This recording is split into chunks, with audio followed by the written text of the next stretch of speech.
이 글을 읽는 아들에게 내가 이 편지를 쓰는 건 아마도 이게 마지막 기회일 것 같아서다. 내 머리가 완전히 망가지기 전에 남기는 글이다. 너는 내가 아무것도 모른다고 생각했겠지. 하지만 나는 다 알고 있었다. 300만 원이 어디로 갔는지도 이 편지가 내 전부다. 이 글을 읽는 민호에게 내가 이 편지를 읽고 있다면 나는 아마 너를 알아보지 못하는 사람이 됐을 거다. 아니면 이 세상 사람이 아닐 수도 있겠지. 그래도 이 글을 쓴다. 내 손이 아직 펜을 잡을 수 있고 내 머리가 아직 너를 기억하니까 2025년이 아니라 그냥 올해라고만 쓰마. 3월이었다. 요양원 2층 사무실. 그게 지금 내 주소야. 창문 하나에 침대 하나. 작은 탁자 위에 약통 하나. 그게 내 세상 전부다. 35년을 새벽 4시에 일어나 버스 핸들을 잡았던 사람이 지금은 혼자 밥도 못 먹어. 간병인 미영 씨가 떠먹여줘야 겨우 한 숟갈 넘기는 거다. 그런데 아들아, 내가 왜 이 아비를 여기 보냈는지 나는 알고 있다. 치매라서가 아니야. 300만 원 때문이지. 매달 꼬박꼬박 들어오는 내 연금 300만 원. 내가 그 통장을 가져간 날, 나는 자고 있지 않았다. 눈을 감고 있었을 뿐이다. 그날 새벽이었다. 너는 내 방에 들어왔어. 발소리를 죽이고 서랍을 열었지. 통장이랑 도장을 꺼내는 내 손끝이 떨리고 있었다. 나는 다 느꼈어. 이불 속에서 주먹을 쥐었다. 하지만 눈을 뜨지 않았어. 뜨면 안 될 것 같았거든. 내가 눈을 뜨는 순간 너는 도둑이 되니까 내 아들이 도둑이 되는 걸 이 아비가 어떻게 봐. 차라리 모른 척하는 게 아비 노릇이라고 생각했다. 그게 내 첫 번째 실수였다. 모른 척이 용서가 되는 줄 알았어. 하지만 아니었다. 모른 척은 그냥 모른 척일 뿐이다. 그 뒤로 내가 뭘 했는지 하나하나 다 말해줄게. 바로 그때부터였다. 내 인생에서 가장 긴 겨울이 시작된 게 며느리 수진이가 전화했더구나. 아버님 치매 검사 받으셨잖아요. 저희가 통장 관리 좀 할게요. 아버님이 잃어버리시면 큰일이니까요. 참 그럴듯한 말이지. 나는 전화기 너머로 수진이 목소리를 들으면서 속으로 이렇게 생각했다. 그래 가져가거라. 어차피 내가 들고 있어 봐야 약값이나 내겠지. 하지만 그게 아니었어. 일주일 뒤에 알았다. 미영 씨가 알려줬거든. 어르신 통장에서 자동이체가 다른 계좌로 바뀌었대요. 혹시 아셨어요? 나는 고개를 끄덕였다. 알고 있었으니까. 그런데 가슴이 아프더라. 아는 게 이렇게 아픈 건지. 그때 처음 알았다. 민호야, 내가 7살 때 내 무릎 위에 앉아서 아빠 나 커서 아빠 버스 운전할 거야. 그렇게 말했던 거 기억하냐? 나는 기억한다. 아직은 기억한다. 그때 내 무릎 위에 있던 그 작은 아이가 38년이 지나서 내 통장을 가져갔다. 웃기지도 않다. 웃기지도 않는데 눈물이 나온다. 이 편지를 쓰는 내 손이 자꾸 떨려서 글씨가 비뚤어진다. 읽기 어려울 수도 있겠다. 하지만 끝까지 읽어다오. 이 아비가 너한테 부탁하는 거 처음이잖아. 그리고 한 가지 더. 너는 내가 치매라서 아무것도 모른다고 생각하겠지. 하지만 사람의 기억이란 게 이상한 거더라. 어제 점심에 뭘 먹었는지는 몰라도 30년 전 내가 했던 말은 또렷하게 남아있거든. 내 머리가 망가지고 있는 건 맞다. 하지만 아직은 아니다. 아직은 너를 기억하고 아직은 이 펜을 잡을 수 있다. 그래서 쓴다. 내가 쓸 수 있는 마지막 순간에 너한테 전하고 싶은 말들을 하나도 빠짐없이 쓸 거다. 다음 장부터는 우리가 행복했던 때 얘기를 할게. 그때로 돌아가면 내 손이 덜 떨릴 것 같거든. 민호야, 그때로 돌아가 보자. 내가 태어난 해. 그해 겨울이 유난히 추웠다. 나는 28이었고 엄마는 25이었다. 우리는 아무것도 없었다. 보증금 500만 원짜리 단칸 월세방이 전부였다. 벽지가 들뜬 방에서 엄마가 너를 안고 있었다. 볼이 빨간 아이였어. 눈이 엄마를 닮아서 컸고 코는 나를 닮아서 납작했다. 그게 내가 처음 본 내 얼굴이었다. 나는 그날부터 버스를 몰았다. 새벽 4시에 일어나서 차고지로 걸어갔다. 20분을 걸었어. 버스비가 아까웠거든. 핸들을 잡으면 졸음이 쏟아졌다. 하지만 졸면 안 됐어. 내 버스에 사람들이 타고 있으니까. 나는 그 사람들 목숨을 내 두 손에 쥐고 달린 거다. 매일 그랬다. 35년을 하루도 안 빠지고 그렇게 달렸다. 월급날이면 엄마한테 봉투째 줬어. 나는 10,000원도 안 빼고 줬다. 엄마가 그걸 받아서 내 분유값 내고 내 기저귀값 내고 남은 건 적금에 넣었다. 그 적금이 나중에 우리 집 전세금이 됐고 또 나중에 내 학원비가 됐다. 다 내 거였어. 내가 7살 때 초등학교 입학하던 날을 나는 아직도 기억한다. 노란 가방 메고 교문 앞에서 나를 올려다봤지. 아빠, 나 학교 다녀올게. 내가 말했다. 그래, 잘 다녀와라. 그때 내 손이 내 손에서 떨어지는 게 싫었다.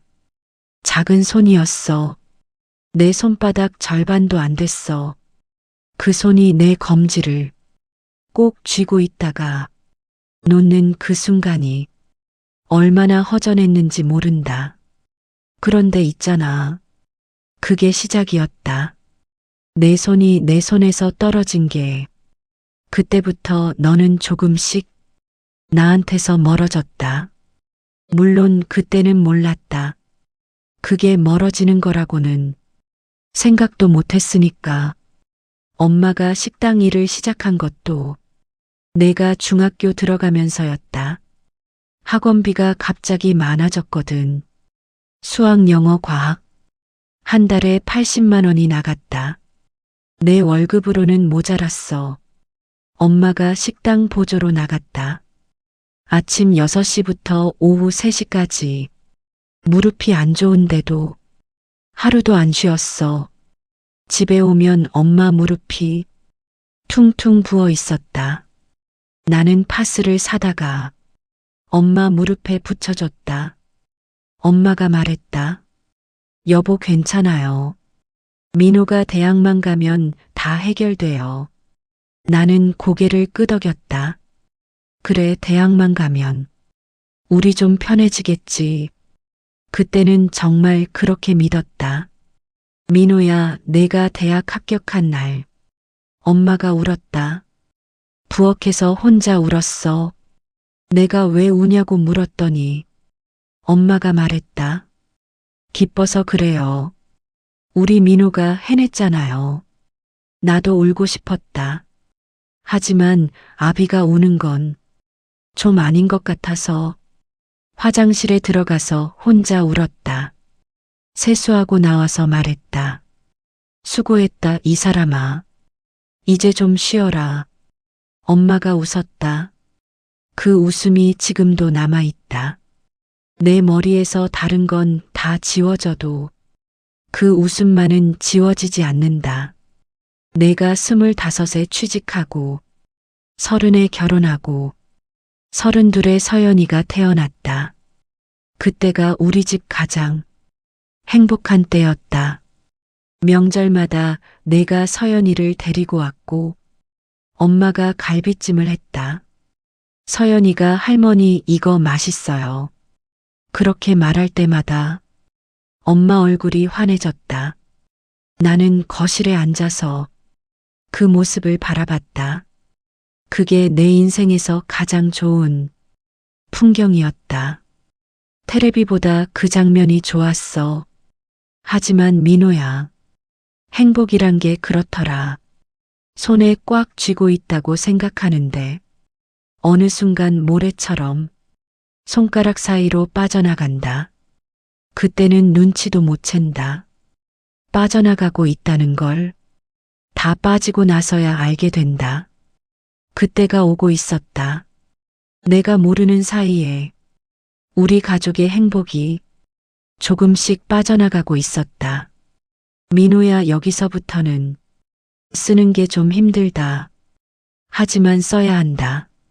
내가 알아야 하니까. 내가 67이 되던 해였다. 엄마가 먼저 갔다. 위암이었다. 발견됐을 때는 이미 늦었더라. 엄마는 석 달을 버텼다. 병원 침대에 누워서 마지막까지 내 걱정을 했어. 여보, 나 없으면 밥은 꼭 챙겨 먹어요. 당신 혈압약도 꼭 먹고요. 나는 고개만 끄덕였다. 그래, 알았어. 걱정 마. 그게 엄마한테 한 마지막 말이었다. 엄마가 가고 나서 집이 갑자기 넓어졌다. 이상하지 않냐? 똑같은 집인데 사람 하나 없으니까 이렇게 넓을 수가 없었다. 밥을 혼자 먹으니까 숟가락이 무겁더라. 국을 끓여봐도 엄마 맛이 안 났다. 텔레비를 틀어도 웃음소리가 다 남의 것 같았다. 그 즈음부터였다. 이상한 일이 생기기 시작한 게 가스불을 끄는 걸 잊었다. 냄비가 까맣게 탔는데 내가 불을 올린 기억이 없었다. 열쇠를 어디 뒀는지 몰라서 현관 앞에 1시간을 서 있었다. 이웃집 아주머니가 와서 어르신 괜찮으세요? 그래야 정신이 들었다. 그런데 민호야, 제일 무서웠던 건 그게 아니야. 어느 날 거울을 봤는데 거울 속에 있는 사람이 누군지 몰랐다. 3초쯤이었을 거다. 3초 동안 내가 아닌 것 같았다. 그 3초가 평생에서 가장 긴 시간이었다. 나는 혼자 병원에 갔다. 너한테는 말 안 했다. 짐이 되기 싫었거든. 의사가 검사를 하자고 했다. MRI라는 걸 찍었다. 기계 속에 누워 있는데 윙윙 소리가 났다. 그 소리가 내 머릿속을 들여다보는 소리였다. 무서웠다, 민호야. 70 넘은 사람도 무서울 때가 있다. 결과가 나왔다. 의사가 말했다. 어르신 초기 치매 소견이 있습니다. 지금부터 관리를 잘하시면 진행을 늦출 수 있습니다. 가족분이 함께 오시면 자세히 설명드리겠습니다. 나는 말했다. 가족은 없습니다. 아들이 있는데 바쁜 사람이라 혼자 왔습니다. 의사가 나를 봤다. 안경 너머로 나를 보는 그 눈빛이 불쌍한 것 같았다. 나는 그 눈빛이 싫었다. 불쌍한 건 못 참는 성격이거든. 집에 와서 한참을 앉아 있었다. 불도 안 켜고 어두운 방에서 천장만 바라봤다. 속으로 이렇게 생각했다. 엄마가 있었으면 엄마한테 말했을 텐데 이걸 누구한테 말하냐? 아들한테 전화할까 했다. 하지만 수화기를 들었다 놓았다. 3번을 그랬다. 내가 뭐라고 할지 이미 알고 있었거든. 아버지 걱정 마세요. 제가 알아볼게요. 그렇게 말하겠지. 하지만 그 말이 어디까지가 진심인지를 모르겠더라. 결국 나는 전화를 안 했다. 그게 내 2번째 실수였다. 혼자 감당하려고 한 거. 그게 실수였어. 하지만 민호야, 내 아비가 평생 남한테 손 벌린 적이 없었잖아. 버스 35년 몰면서 한 번도 결근 안 한 사람이야. 그런 사람이 아들한테 나 치매를 도와달라. 그 말이 입에서 안 나오더라. 그러고 석 달이 지났다. 증상이 빨라졌다. 장을 보러 갔는데 집으로 돌아오는 길을 잊었다. 30년 넘게 살던 동네에서 길을 잃은 거다. 파출소에서 전화가 왔을 때 내가 처음 알았겠지. 아버지가 길에서 보호됐다는 전화를. 너는 어떤 마음으로 받았냐? 그날 이후 모든 게 달라졌다. 너는 내 집에 와서 말했다. 아버지, 이제 혼자 계시면 안 돼요. 같이 사시거나 아니면 다른 방법을 찾아봐야 해요. 나는 말했다. 나는 괜찮다. 아직 밥도 해먹고 빨래도 한다. 걱정 마라. 하지만 내 눈빛이 달랐다. 예전에 나를 보던 눈이 아니었다. 그 눈에는 걱정이 아니라 계산이 들어 있었다.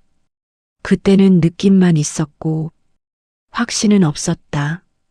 하지만 그 느낌이 맞았다는 걸 나중에야 알게 됐다. 민호야, 이 대목은 내가 읽기 싫을 수도 있다. 하지만 아비가 쓰기로 한 이상 빠뜨리지 않겠다. 내가 내 집에 온 건 그 전화 받고 이틀 뒤였다. 수진이도 같이 왔더구나. 수진이가 거실을 둘러보면서 속삭이는 걸 내가 들었다. 여보, 여기 이러다 불 나겠다. 어르신 혼자 두면 안 되지. 나는 부엌에서 물을 따르면서 다 들었다. 치매라고 귀까지 먹은 건 아니거든. 수진이가 나한테 와서 말했다. 아버님, 저희가 걱정이 돼서요. 혹시 통장이랑 도장 저희한테 맡기시면 안 될까요? 관리가 편하실 거예요. 나는 수진이를 봤다. 이마에 땀이 있었다. 3월인데 무슨 땀이냐? 긴장한 거지. 나는 말했다. 그건 내가 알아서 한다. 수진이 표정이 굳었다. 옆에서 내가 말했다. 아버지, 수진이 말이 맞아요. 아버지가 혹시 잃어버리시면 큰일이잖아요. 나는 너를 봤다. 내 눈이 통장을 보고 있었다. 나를 본 게 아니라 서랍 쪽을 보고 있었다. 그 시선을 내가 놓쳤겠냐? 그날 밤이었다. 나는 잠이 안 왔다. 속으로 이렇게 생각했다. 설마 내 아들이 돈 때문에 그러겠냐? 아비 걱정이 진심이겠지. 내가 예민한 거겠지. 치매가 사람을 의심 많게 만드는 거라고 들었다. 그러니까 내가 이상한 거다. 그래, 내가 이상한 거야. 하지만 민호야, 사흘 뒤에 일이 터졌다. 수진이가 구청에 내 연금 수령 계좌 변경 서류를 떼러 갔다는 걸 알게 됐다. 미영 씨가 아니라 내 이모부가 구청에서 일하거든. 이모부가 전화를 했다. 형님, 혹시 연금 계좌 바꾸시는 거예요? 며느리분이 서류 가지러 오셨는데 나는 말했다. 내가 바꾼 적 없다. 이모부가 잠깐 조용했다. 그리고 말했다. 형님, 제가 일단 보류시켜 놨습니다. 한번 확인해 보세요. 전화를 끊고 내 손이 떨렸다. 분노가 아니었다. 서러움이었다. 평생 일해서 번 돈이 내 이름 석자로 된 통장에 매달 300만 원씩 들어오는데 내 며느리가 그걸 내 허락도 없이 옮기려 한 거다. 수진이 혼자 한 거겠냐? 아니지. 내가 시킨 거겠지. 수진이가 혼자서 그런 걸 할 성격이 아닌 건 나도 안다. 그날 저녁에 내가 전화했다. 아버지 식사하셨어요. 나는 말했다. 먹었다. 그게 전부였다. 내가 물었다. 아버지 무슨 일 있어요? 목소리가 안 좋으세요? 나는 말했다. 없다. 끊어라. 전화를 끊고 나서 방바닥에 앉았다. 한참을 그렇게 앉아 있었다. 불도 안 켜고 어둠 속에서 이불도 안 덮고 밤이 깊어지는 걸 느꼈다. 민호야, 아비가 너한테 돈 때문에 서러워한다는 게 얼마나 비참한 건지 아냐? 300만 원이 뭐냐? 그까짓 게 뭐라고. 하지만 그게 돈이 아니거든. 그건 내 35년이야. 새벽 4시에 일어난 35년. 엄마 무릎이 부을 때까지 일한 35년. 그걸 내가 몰래 가져가려 한 거다. 나한테 말 한마디 없이. 그리고 2주일 뒤 너한테서 다시 전화가 왔다. 아버지, 저 드릴 말씀이 있는데요. 내일 집에 갈게요. 그 목소리가 평소와 달랐다. 뭔가를 준비한 목소리였다. 나는 알았다. 이모부가 막아놨으니까 이번에는 직접 오려는 거구나. 나한테 직접 통장을 달라고 말하려는 거구나. 그날 밤 잠이 안 왔다. 자리에 누워서 천장에 얼룩을 세었다. 하나, 둘, 셋. 27개까지 세고 다시 처음부터 세었다. 그래도 잠이 안 왔다. 민호야, 이 장은 내가 쓰면서 가장 많이 멈춘 장이다. 펜을 놓았다가 다시 잡기를 4번은 했을 거다. 그래도 쓴다. 너한테 거짓말은 안 하기로 했으니까.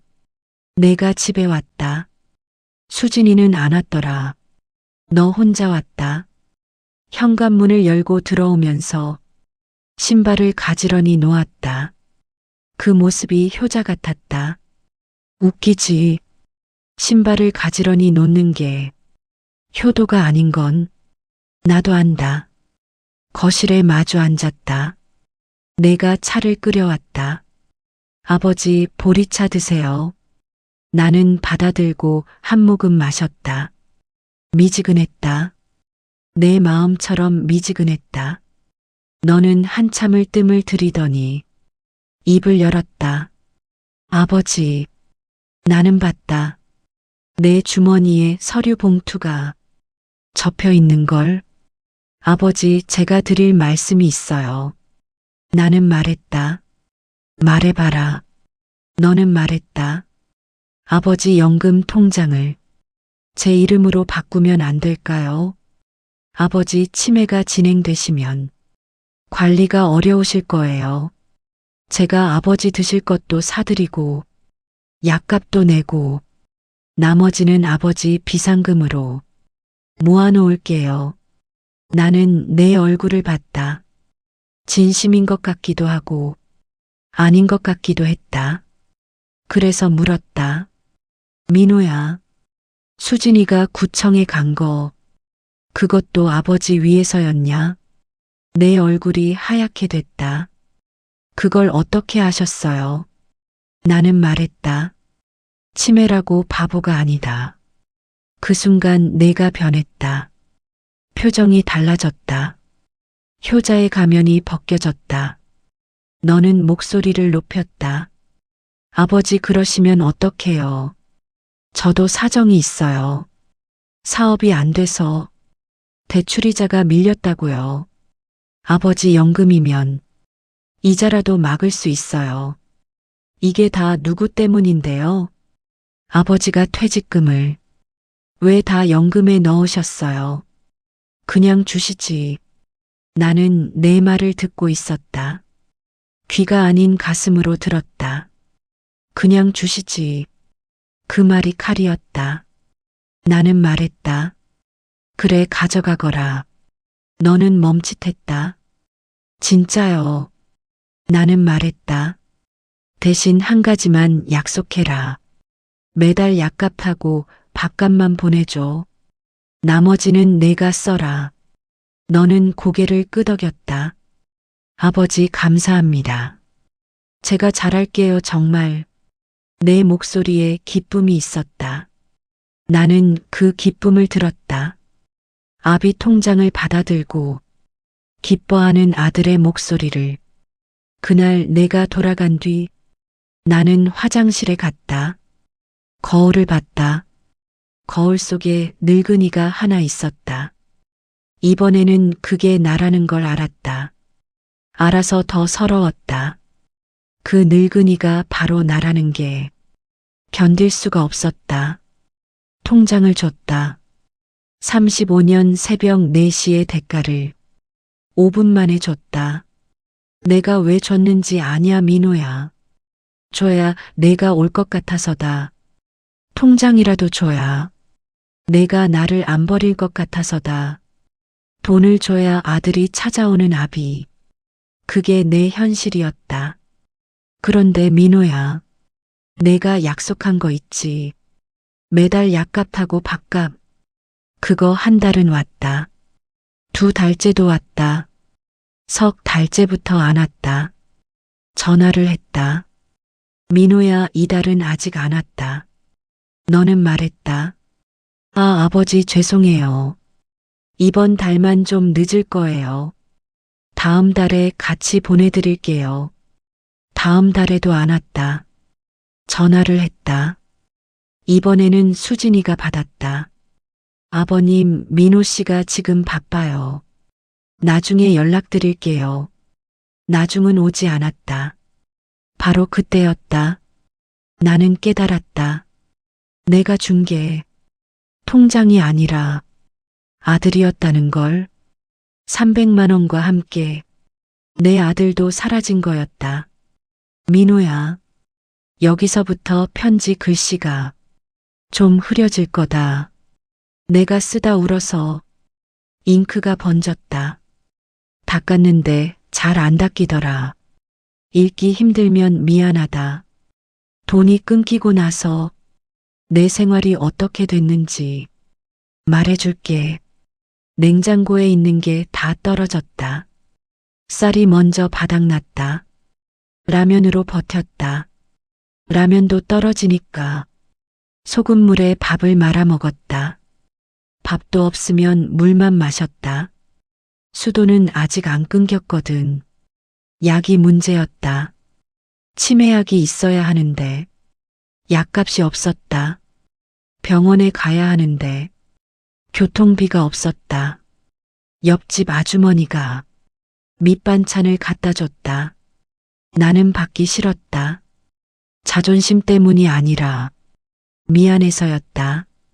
하지만 배가 고프면 자존심이고 뭐고 없더라. 받았다. 고맙습니다.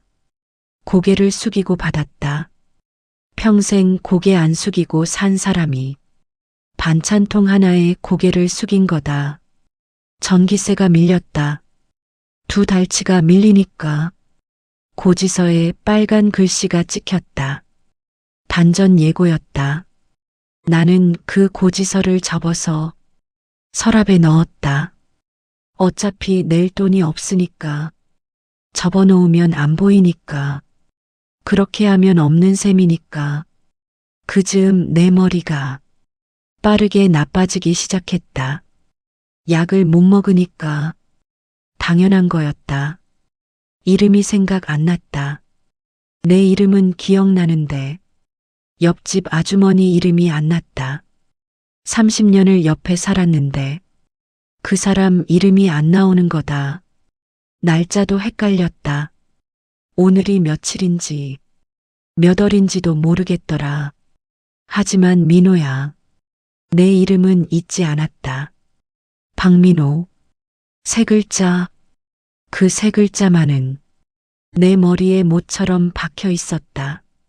빼려고 해도 안 빠지는 그런 못이었다. 그러다 내가 또 길을 잃었다. 이번에는 좀 멀리 갔다. 버스를 탔는데 어디서 내려야 하는지 몰랐다. 종점까지 갔다. 기사가 말했다. 어르신 여기 종점입니다. 내리셔야 해요. 나는 말했다. 집에 가려는데요. 기사가 물었다. 집이 어디세요? 나는 대답을 못했다. 주소가 생각이 안 났다. 기사가 경찰을 불렀다. 경찰이 와서 내 주머니를 뒤졌다. 신분증이 있었다. 경찰이 전화를 했다. 보호자분이세요. 어르신이 길을 잃으셨는데요. 너한테 전화가 갔겠지. 하지만 내가 온 건 3시간 뒤였다. 파출소에서 3시간을 기다렸다. 의자에 앉아서 벽시계를 봤다. 초침이 도는 게 보였다. 그 초침이 한 바퀴 도는 게 이렇게 느린 건지 처음 알았다. 내가 왔다. 얼굴이 짜증으로 가득했다. 아버지 왜 자꾸 이러세요? 나는 말했다. 미안하다. 내가 말했다. 아버지 이제 진짜 혼자 계시면 안 되겠어요. 요양원 알아볼게요. 요양원. 그 말이 귓가에 맴돌았다. 나는 고개를 끄덕였다.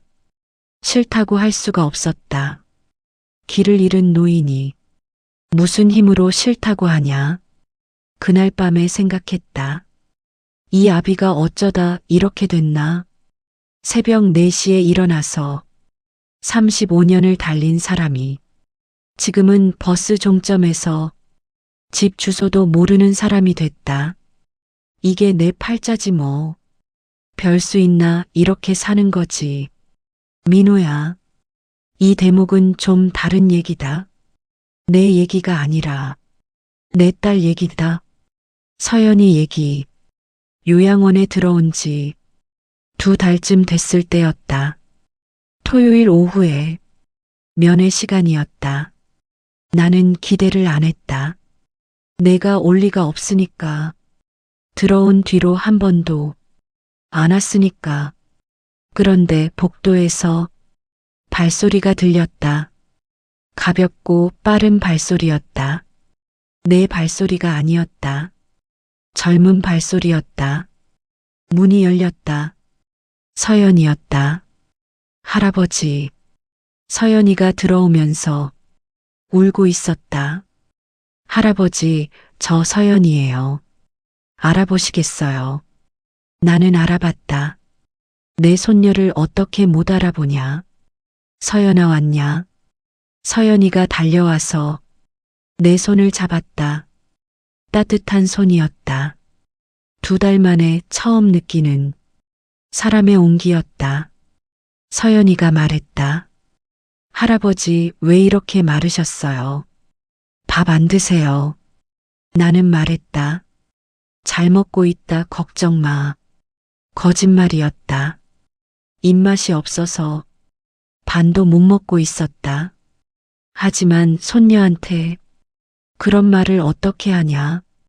서연이가 가방에서 뭔가를 꺼냈다. 찐빵이었다.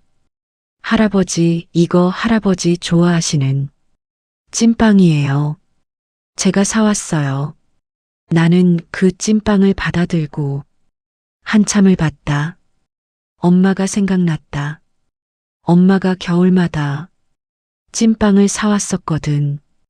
퇴근하고 들어오면 식탁 위에 찐빵이 있었다. 따뜻한 찐빵, 따뜻한 사람. 그 사람이 없는데 그 사람의 손녀가 같은 찐빵을 가져왔다. 나는 한 입 베어 물었다. 맛이 났다. 2달 만에 처음으로 음식에서 맛이 났다. 입안이 아니라 가슴에서 맛이 났다. 서연이가 말했다. 할아버지, 아빠한테는 비밀이에요. 제가 몰래 왔거든요. 아빠가 요양원 오지 말라고 했어요. 나는 물었다. 왜 그러냐? 서연이가 말했다. 모르겠어요. 아빠가 그냥 가지 말라고 했어요. 할아버지가 못 알아본다고. 가봐야 소용없다고. 나는 웃었다. 속으로는 울었다. 못 알아본다고 했다. 내가 그렇게 말했구나. 편한 거지. 내가 못 알아보는 게 너한테는 편한 거지. 양심이 안 아프니까. 치매 아버지가 모르니까. 내가 뭘 했든 상관없으니까. 서연이는 2시간을 있었다. 내 손을 잡고 학교 얘기를 했다. 할아버지, 저 이번에 반장 됐어요. 할아버지, 저 수학 85점 맞았어요. 할아버지, 우리 반에 재밌는 애가 있는데요. 나는 고개를 끄덕이면서 들었다. 다 기억 못할 수도 있다. 하지만 서연이 목소리의 온도는 기억할 거다. 서연이가 돌아가면서 말했다. 할아버지 다음에 또 올게요. 꼭 올게요. 약속해요. 나는 말했다. 그래, 조심해서 가거라. 서연이가 문을 닫고 나갔다. 발소리가 멀어졌다. 복도 끝에서 사라졌다. 그리고 다시 조용해졌다. 민호야, 내 딸은 착하더라. 누굴 닮은 건지는 모르겠다. 너를 닮았으면 좋겠는데. 지금의 너 말고 옛날의 너. 내 무릎 위에 앉아서 아빠 버스 운전할 거야. 그렇게 말하던 그때의 너. 서연이가 오고 난 뒤로 나는 이 편지를 쓰기 시작했다. 서연이 덕분이다. 서연이가 가져온 찐빵을 먹으면서 생각했다. 나한테 아직 힘이 남아있을 때 너한테 해야 할 말을 해야겠다고. 그래서 이 편지가 시작된 거다. 하지만 민호야, 쓰고 싶은 말이 너무 많은데 내 머리가 따라주지를 않는다. 오늘은 맑았다가 내일은 흐려. 이 편지도 맑은 날에만 쓸 수 있다. 흐린 날에는 펜을 잡아도 뭘 쓰려 했는지 모르겠더라. 그래서 빨리 써야 한다. 시간이 없다. 민호야, 이제 내가 가장 듣기 싫은 얘기를 해야겠다. 하지만 이게 이 편지의 핵심이다. 이걸 쓰려고 17장을 쓴 거다. 요양원에 온 지 석 달째 되던 날이었다. 밤이었다. 나는 자고 있지 않았다. 잠이 잘 안 오는 밤이 많거든. 복도에서 내 목소리가 들렸다. 이 시간에 왜 왔나 싶었다. 면회 시간이 아닌데 밤 9시가 넘었으니까. 너는 원장실에 들어갔다. 내 방은 원장실 바로 옆이거든. 벽이 얇다. 소리가 다 들린다. 내가 말했다. 원장님, 아버지 후견인 지정을 제 이름으로 할 수 있을까요? 원장이 물었다. 어르신 의향은 확인하셨어요. 너는 말했다. 아버지가 중증이시라서 의사표시가 어렵습니다. 거짓말이었다. 그때 나는 멀쩡했다. 맑은 날이었거든. 내가 중증이라서 의사표시가 어렵다고 내가 그렇게 말한 거다. 원장이 말했다. 후견인 지정 심판은 법원을 통하셔야 합니다. 의사소견서가 필요하고요. 너는 말했다. 네, 알고 있습니다. 의사소견서는 준비할 수 있어요. 그러면 아버지 재산 관리를 제가 할 수 있는 거죠. 재산 관리. 그 말이 들렸다. 300만 원 연금은 이미 가져갔고, 이번에는 내 이름으로 된 나머지까지 가져가려는 거구나. 집이 있었다. 내 이름으로 된 아파트. 시세가 3억은 됐다. 그거구나. 내가 노리는 게 그거였구나. 원장이 말했다. 보호자님, 신중하게 결정하세요. 어르신이 맑으실 때도 있으시거든요. 너는 말했다. 맑으실 때요. 원장님, 아버지는 제 얼굴도 못 알아보시는데요. 또 거짓말이었다. 나는 내 얼굴을 알아본다. 알아보고 싶지 않을 뿐이다. 너는 원장실에서 나왔다. 복도를 지나가면서 전화를 했다. 수진아, 나야. 어땠어? 원장이 협조적이야.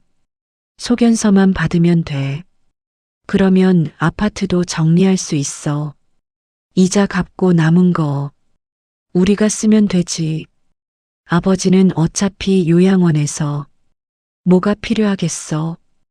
밥 주고 약 주면 끝이잖아. 나는 침대에 누워서 그 말을 다 들었다. 밥 주고 약 주면 끝. 그게 내가 생각하는 내 아비의 가치였다. 35년 새벽 4시. 그 모든 아침의 값이 밥 주고 약 주면 끝. 나는 이불을 꽉 쥐었다. 소리가 나오려고 했다. 목구멍에서 뭔가가 올라왔다. 삼킨다. 참는다.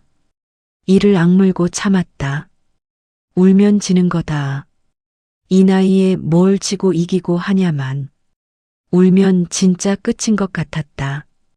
그날 밤 나는 결심했다. 이 편지를 끝까지 쓰겠다고. 내가 내 몸뚱이를 어떻게 하든, 내 재산을 어떻게 하든, 이 편지만은 내 거다.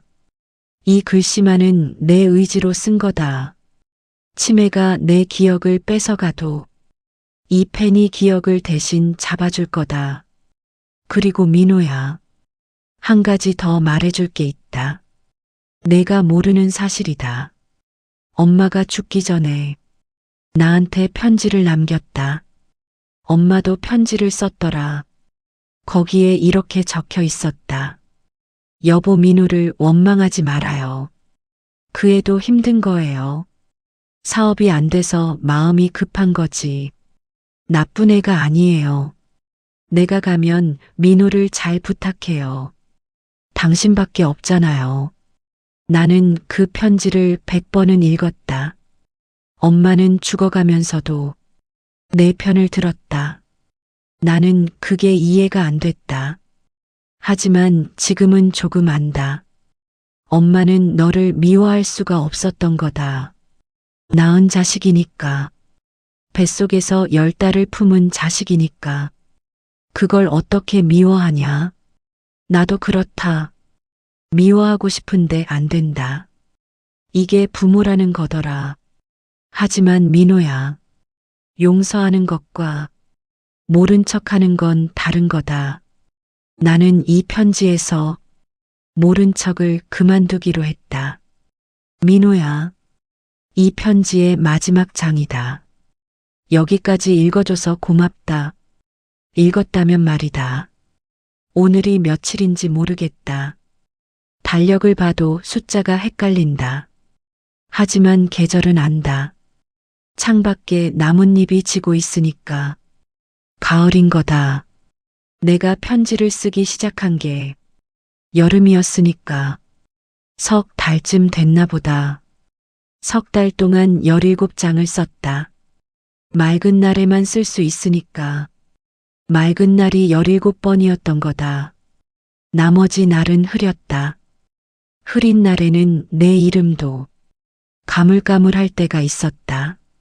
무섭다, 민호야. 내 이름이 흐려지는 게 이 세상에서 제일 무서운 일이다. 민호야, 나는 너를 원망하지 않는다. 거짓말이 아니다. 원망을 하려면 미워해야 하는데 나는 너를 미워할 수가 없다. 미워하고 싶었다. 통장을 가져갔을 때, 요양원에 보내고 안았을 때, 내 얼굴 못 알아본다고 거짓말했을 때, 밥 주고 약 주면 끝이라고 했을 때, 그때마다 미워하려고 했다. 하지만 안 됐다. 내가 7살 때 얼굴이 자꾸 겹쳐서 안 됐다. 노란 가방 메고 아빠 나 학교 다녀올게. 그 얼굴이 사라지질 않아. 내가 너한테 하고 싶은 말은 이거다. 민호야, 너는 잘못했다. 내가 한 일은 잘못된 거다. 아비의 돈을 몰래 가져가고 아비를 요양원에 넣고 면회도 안 오고 거짓말까지 한 건 어떤 이유로도 괜찮은 게 아니다. 사업이 어렵다고, 대출이 밀렸다고, 그게 이유가 되냐? 안 된다, 민호야. 그건 이유가 아니라 핑계다. 하지만 그거 하나만은 알아다오. 내 아비가 너를 미워하지는 않았다는 거, 원망하지도 않았다는 거, 다만 슬펐다는 거, 아들한테 이렇게 될 줄 몰랐다는 게 슬펐다는 거, 그게 전부다. 그리고 민호야, 이 편지를 읽으면 한 가지만 해다오. 서연이를 잘 키워라. 서연이한테는 내가 나한테 한 것처럼 하지 마라.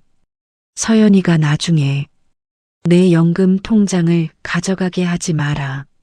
서연이가 너를 요양원에 넣고 면회 안 오게 하지 마라. 그러려면 지금부터 서연이한테 잘해라. 자식한테 잘하는 건 돈 주는 게 아니다. 곁에 있어 주는 거다. 내가 너한테 못한 게 그거다. 새벽 4시에 나가서 밤 10시에 들어오고 주말에도 특근하고 너한테 돈은 벌어다 줬지만 곁에 있어 주지 못했다. 그게 내 잘못이다. 그러니까 우리 둘 다 잘못한 거다. 마지막으로 부탁이 하나 더 있다. 이 편지를 내 지갑 안에 넣어뒀다. 낡은 갈색 지갑. 내 어릴 때 사진이 있는 그 지갑. 거기에 하얀 봉투가 있을 거다. 열어보면 이 편지가 있다. 내가 이 지갑을 찾아줬으면 한다. 이 편지가 내 마지막이니까. 내가 마지막으로 맑았던 날들의 기록이니까. 민호야, 나는 내일이면 오늘 쓴 것도 잊을 수 있다. 이 편지를 쓴 것도 너한테 이런 말을 한 것도 다 잊을 수 있다. 하지만 괜찮다. 잊어도 이 글자는 남으니까. 내 기억이 사라져도 이 종이 위에 남으니까. 잘 살아라, 민호야. 내 아비는 너를 사랑한다. 이 말은 치매가 와도 절대 변하지 않는다. 너의 아버지가 그의 겨울이었습니다.